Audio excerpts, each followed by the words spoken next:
Ang binigay niya sa akin low. Pero pag kasi dito 600. Pero pag low, ayos naman. So, ito kasama sa loob. May case na ka to? Ito naman yung sir. Meron. Headset lang pala wala. Sige. Okay na yun.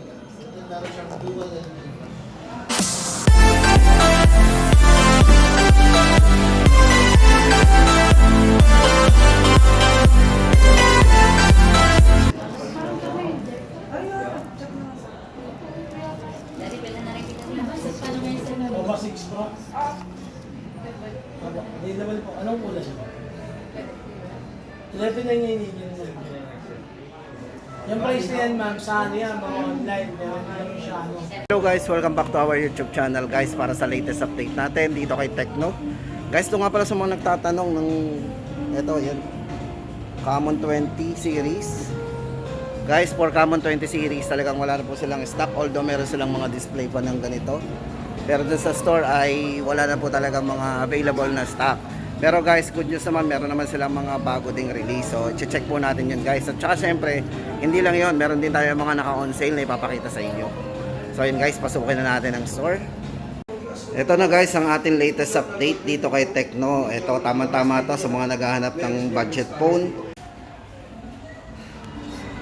Okay guys, ito para sa latest update natin. Unahin na po natin yung kanilang mga entry level o yung mga budget phone ni Tecno. Guys, ito, unahin na natin si Spark Go 2023. Alam ko naman na may mga naghahanap po sa inyo dyan ng pinaka-budget phone ni Tecno. Ito po si Spark Go 2023. Ito guys, very handy yan. Naka Type C. Ito, bali naka 6.6 high definition na dot notch screen. Then, meron siyang 13 megapixel pagdating sa kanyang main camera at 5,000 mAh po ang kanyang battery. Naka Type C na rin po yan. At syempre guys, ito, naka trendy design yan. Ito guys, bali ang available po nila dito, yung price po nila is 3,399. Bali ito ay naka 4GB RAM, 64GB internal storage. No worry naman guys kasi pwede naman natin itong lagyan ng extra memory pa. Yan, para sa latest update natin dun sa mga nagtatanong ng budget phone. Ayan. Spark Go 2023. Then guys, ito naman yung Spark Go 2024. Ito yung pinaka-latest ni Tecno pagdating dun sa kanilang mga entry level o yung budget phone. Guys, good news dito kasi meron tayong mga pagpipilian. May tatlong variants po to. Yan, check muna natin yung design. Yan.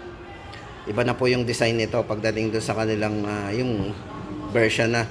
Ito kasi yung 2024. Guys, ito may tatlong variants. Isang 6GB RAM. Yan, 6GB RAM 64. Bali yun ay merong 3 plus 3. Kaya naging 6 ang maximum RAM po niya. Tapos naka 64GB internal storage. Ito guys, bali size ng screen ito yung naka 6.6. Maganda po dito ay budget phone pero naka 90Hz po yung refresh rate ng screen. Napaka smooth. Then 5,000 mAh battery. Large storage yung nga po naka 64. Tapos 8 megapixel na rin po yung kanyang selfie camera ha.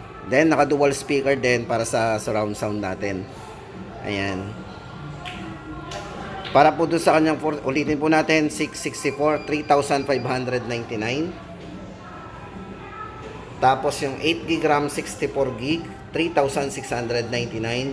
At kung gusto po natin ng mas malaki ang internal storage, naka 8GB RAM na po, tapos 128, 4,199. Yan, naka dynamic port. Pagka po nag-charge po tayo, makikita po natin yung design yan. Yan, tapos double speaker, 5,000 mAh battery. Then may maganda dito guys is naka 400 volume mode po yan. So may mataas po to, malakas pa lang volume o sounds. Then guys, next natin ipapakita sa inyo ito guys, napaka budget phone din ito. Ito po Spark 20C. Yan, ito bumali po tayo nito Spark 20C. Ito guys, 4,599 lang. O yan guys ha. Sa halagang 4,599, naka 16GB RAM po tayo. May mataas pong RAM yan. Original RAM po niyan is 8GB. Yan, po tayo magtataka na bakit naging 16 extended po yun. 128 po internal storage. 6.6 size ng screen. Naka fast charge po, 18 watts with 5,000 mAh battery. Double speaker. Camera po, 50 megapixel. So, kung mahilig tayo sa camera, hindi na po uhuli yung budget po na to kasi ito ay naka 50 megapixel po. Yan. Yan po ang update natin guys, Spark 20C. Tapos guys, ito sa mga nagtatanong nga pala ng POBA Neo 2. Ito guys, good news kasi yung POBA Neo 2 nila, ito ay from 6,999. Ngayon po ay 5,999 na lang. Ito po yung merong 7,000 mAh battery. Napakataas po ng battery niya, parang tablet. Naka 18 watts, fast charging. Processor, naka MediaTek Helio G85 na rin. Then 90 Hz po yung refresh rate ng screen, naka 6.82. So may kalakihan po ang screen ito. At syempre, mas malaki po yung battery din, 7,000 mAh battery. Yan. Para po sa design, yan, medyo futuristic din po yung design nito. Para meron siyang ito, laser vibranium design po pala yung tawag nila dito. Yan, update po natin, POBA Neo 2, 5,999. Tapos guys, ito, dito na tayo sa Camon 19. So mga nagtatanong po pala ng Camon series, ito, Camon 19 series po may papakita natin sa inyo. At ang good news dito guys, ay may mga naka-markdown din dito. Ito guys, isa-isayin natin. Guys, ito, Camon 19. Baka naghahanap pa po tayo. Ito na po yung bali presyo niya, 9,290. Bali, itong hawak natin guys, ang variant nito ay 6GB RAM, 128GB. Bali, ito sa camera, meron siyang 64 megapixel para sa kanyang bright night portrait camera. Sa front po, 16 megapixel. Display po nito, 6.8. Malaking display nito, naka full HD. Full high definition na to. Tapos, naka 18 watts fast charging na rin with 5,000 mAh battery.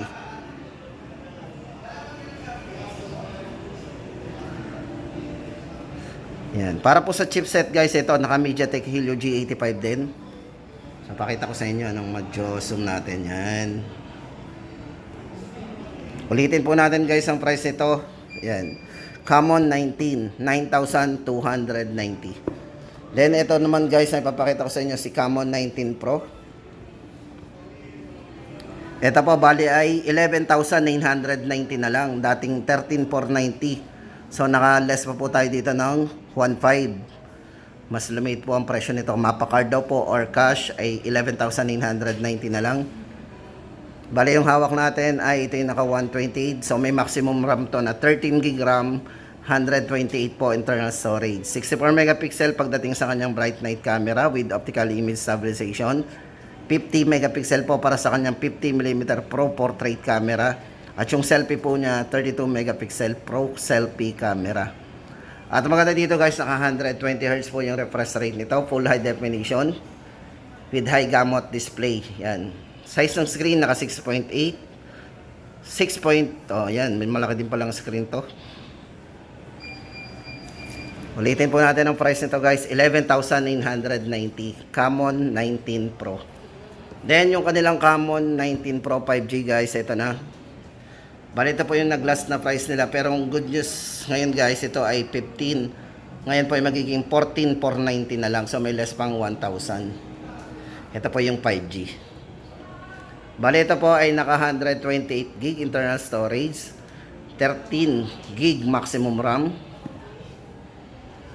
Ito po para sa kanyang 64 megapixel na bright night portrait with optical image stabilization. Ito guys, may kanipisan din kasi ito po ay naka 0.98mm slimmest bezel. So may experience natin dito yung full view screen. 120Hz po yung kanyang refresh rate, napaka smooth. At naka 33 watts fast charging na rin with 5,000 mAh battery. Yan. Processor Dimensity 810 octa-core processor. Ito po si Camon 19 Pro 5G. Then guys, ito, usapang budget, baka may naghahanap pa po sa inyo ng mas mababa po sa mga 3,000. Ito po, 2,999 POP 6 Pro. Hindi na rin pahuli. Size ng screen naka 6.6. May side mounted fingerprint na rin for security unlock. 4G supported po yan. Ito po, bali ang hawak nating variant ay 2GB RAM 32. Syempre guys, 2,999 lang. Tama-tama pang Facebook, pang browse, pang YouTube, pang call and text, syempre yan. 2,999. Ito po, tandaan natin, POP 6 Pro. Tapos guys, hindi lang yan. Ito naman yung iba pang mga model. Spark 20 guys, ito para sa latest update natin kay Spark 20 sa halagang 5,599. Dito guys, naka 16GB RAM tayo, 256GB internal storage. Ang laki ng storage ha. Then 5,000 mAh battery, 6.56 90Hz refresh rate screen. Then gaming chipset, ito po ay naka MediaTek Helio G85 na rin. Yan, camera 50 megapixel para sa main at 32 MP para sa kanyang glowing selfie. Naka double speaker na din po ito. Yan. Ito guys, para sa latest update natin, Spark 20, 5,599. Laki ng internal ito ah. O, di ba? Then guys, ito naman Spark 20 pa rin. Ito naman po kay Spark 20 Pro. Yan. Dito guys, medyo mataas yung mga camera nito kasi ito naka 108 megapixel po. Para sa kanyang ultra sensing main camera. Yan, 108 megapixel. Then may maximum RAM po ito na 21 gig RAM. So original RAM po natin ay 9. So extended po yung kanyang 12 gig RAM kaya naging 21. Oh, yan. 12 gig siguro 12 tama. 12 gig RAM plus 9. Kaya naging 21. Then size ng screen naka 6.78 120Hz po yung kanyang smooth. At naka MediaTek Helio G99 para sa kanyang gaming chipset. Oh, yan guys. Oh. Tama-tama sa mga mahilig maglaro. Nang hanap lang ay budget phone. Dito kay Tecno, 7,999 lang po yung presyo niyan. Dating 8,999 naka-sale pa. Tandaan po natin guys, Spark 20 Pro. Then guys, ito naman ang update natin for POVA 5 Pro 5G. Yan, 9,999. MediaTek D60 5G processor ginamit, napakataas ng kanyang chipset. Then naka 68 watts fast charging na rin, 5,000 mAh battery, pang all day battery. Size ng screen 6.78 full high definition, 120Hz po, napaka-smooth niyan. At syempre guys, hindi na tayo mabibitin, naka 256 po yan, maximum RAM 16GB RAM. Yan guys, para sa latest update po natin dito kay POVA 5 Pro 5G, 9,999. Ayan. Syempre guys, hindi lang yan, ito na yung pinakahuli sa mga nagtatanong ng latest model po ni POVA 6 Pro 5G. Meron na rin po sila ditong stock. Yan, with the collaboration with Parlight 84. Ito po si POVA 6 Pro 5G, ayan. The Epic Saga Limitless Performance. Para po sa highlights po nito guys, ito 6,000 mAh battery, 70 watts ultra charge, 24 gig maximum RAM, at 256 po internal storage. Size ng screen naka 6.78, laki po ito ng anong POVA 5. Then naka full high definition AMOLED display, napakabibig po ng display nito. At syempre guys, naka 2160 Hz high frequency dimming. Ito po yung actual unit, yan. So, di ba, parang napaka-futuristic ng likod niya. Tsaka manipis din. Ito guys, para dito sa kanyang presyo, 11,999. Yan, sa mga mahilig po mag-camera, meron din po itong 108 megapixel na camera.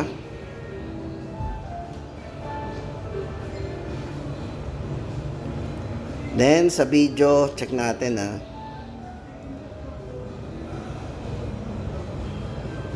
napaka-smooth. Kasi guys, ito naka 1080p at 60 frame per seconds. Kaya napaka-smooth ng video nito. O, kung gamer ka, tapos mahilig ka pa sa video, pwede na to. Ayan. Guys, ito, naka 24 gig maximum RAM, ulitin natin, 256 gig ROM. At syempre guys, super cooling kasi ito ay merong System 10. Yan. Dual speaker with Dolby Atmos, guys. Surround sound, may experience natin dito. 70 watts at naka 6,000 mAh battery. Presyo po nito 11,999. At hindi lang yan, guys, punta naman tayo doon sa Flip. Kumustahin natin yung kanilang Flip. Guys, ito kumustahin naman natin yung kanilang Flip, Phantom B Flip. Guys, ito na yung pinakamura. Lagi nating na-mention, pinakamurang flip phone dito kay Tecno. Yan, si Phantom B Flip. Kasi po ito ay 29,999. Kasi usually, guys, ang mga nakikita natin mga flip ay 60,000 ang presyuhan. Pero dito 29,999. At yan, guys, ang ating latest update dito kay Tecno sa kanilang mga entry level, mid-range, at yung kanilang mga latest model.